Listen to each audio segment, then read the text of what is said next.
golfe du Mexique ou d'Amérique? C'est finalement une question de master data management. Le président américain, Donald Trump, a décidé de renommer le golfe du Mexique en golfe d'Amérique. Il a, dès le premier jour de sa présidence, signé un décret en ce sens.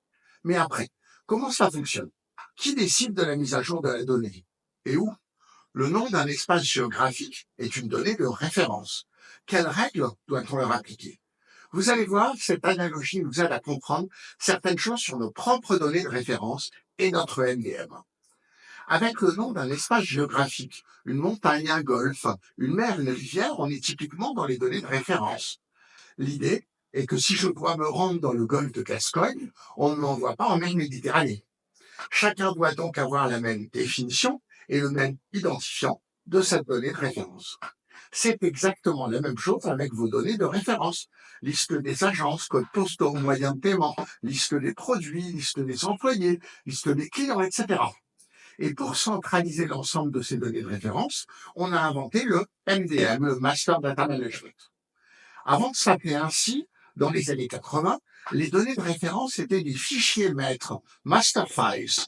Ils contenaient certaines données telles que des noms, des adresses, des identifiants et étaient partagés entre plusieurs applications. Chacun sélectionne ce qu'il souhaite comme données de référence, mais trois critères sont prépondérants. Choisir des données partagées entre plusieurs personnes ou applications. Choisir des données vérifiables, car rien n'est pire que de partager une donnée que l'on sait fausse ou de mauvaise qualité. Et choisir des données dont le mode de calcul est stable dans le temps afin de permettre les comparaisons.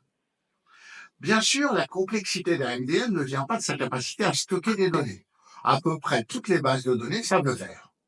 La complexité vient d'une part des processus d'alimentation et d'interrogation et de l'organisation, de la place du MDM dans le système d'information, de son rôle hiérarchique. Le MDM est en quelque sorte au sommet de la chaîne alimentaire du système d'information. Et il y a pour cela une règle fondamentale à respecter. Le MDM est la vérité. Que veut-on dire par là? Premièrement, on ne remet pas en question la qualité de l'information disponible dans le MDM. Cela doit être réalisé en amont, avant son alimentation. Mais une fois dans le MDM, l'information est juste. C'est un axiome sur lequel on va s'appuyer. Personne dans l'entreprise ne peut être sanctionné pour avoir utilisé une information présente dans le MDM. Si elle y est, c'est qu'elle est juste. C'est la notion de référence. C'est une donnée qui fait référence à laquelle je peux me référer. Le Larousse nous explique d'ailleurs la signification du verbe se référer. Il s'agit de, je cite, recourir à quelque chose ou à quelqu'un comme à une autorité sans prévaloir comme d'une caution.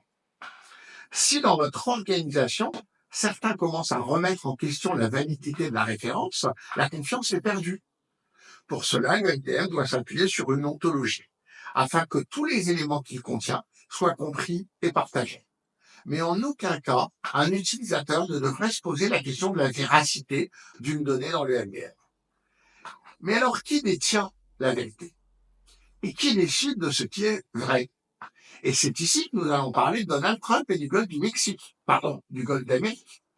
Pour qu'une donnée soit considérée comme vraie, il faut qu'un utilisateur ou un service en ait la responsabilité. Toute donnée de référence doit avoir un référent, un data owner. Ce référent est responsable de la qualité de ces données. Il coordonne les opérations de mise à jour éventuelles et peut arbitrer si plusieurs valeurs sont contradictoires. Dans le cas du golfe du Mexique, c'est une cascade de données de référence qu'il faut mettre à jour.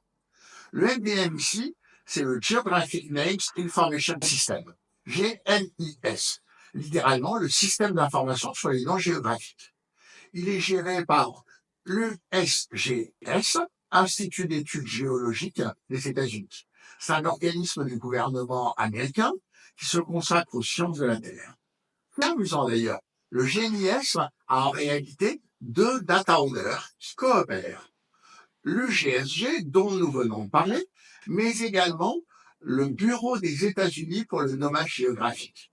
Cet organisme du gouvernement fédéral des États-Unis est chargé d'établir et de maintenir un usage uniforme des noms géographiques dépendant de l'autorité du gouvernement américain. Nous avons localisé notre MDM. Une fois que le GNIS aura mis à jour sa base de données, à partir du décret présidentiel, l'ensemble des systèmes qui s'appuient sur ces données de référence seront mis à jour. Donc, par exemple, Google Maps. Fait intéressant. Si Google Maps est mis à jour à partir du GNIS aux États-Unis, cela signifie-t-il qu'un Français, un Mexicain ou un Canadien subiront également la même mise à jour? La décision du président Trump aura-t-elle, par la centralisation des données entre les mains d'organisations américaines, un effet mondial? En France, on peut imaginer que l'IGN joue un rôle similaire au GNIS. Mais Google ou Apple Maps s'appuieront-ils sur l'IGN si l'utilisateur se connecte depuis la France? J'en doute. Donc, la décision du président américain aura indirectement autorité sur le monde entier, au moins sur les utilisateurs de Google Maps. Et comme le rappelle Michael Albo dans un billet publié sur LinkedIn, il y a finalement deux formes d'annexion possibles du Canada. Celle qui passe par un programme et un processus diplomatique, voire militaire, et celle qui passe par les technologies de l'information. Et si les États-Unis annexaient virtuellement le Canada, supprimant la frontière inscrite sur les cartes et renommant provinces et villes, une forme d'annexion numérique en quelque sorte, qui serait imposée au monde entier. Que tirer comme leçon de cet épisode géopolitique sur les données de nos entreprises? Toute donnée de référence doit être rattachée à un data owner, et un seul. La multiplication des data owners fait perdre la confiance en la donnée en question. Ce data owner est responsable de la qualité de la donnée et des arbitrages éventuels. Une fois dans les MDM, la donnée devient la vérité. Elle n'est plus questionnable et tout utilisateur peut lui faire confiance. En cas d'évolution d'une donnée de référence, il est fondamental de synchroniser au plus vite l'ensemble des applications utilisatrices pour conserver la cohérence de l'ensemble du système.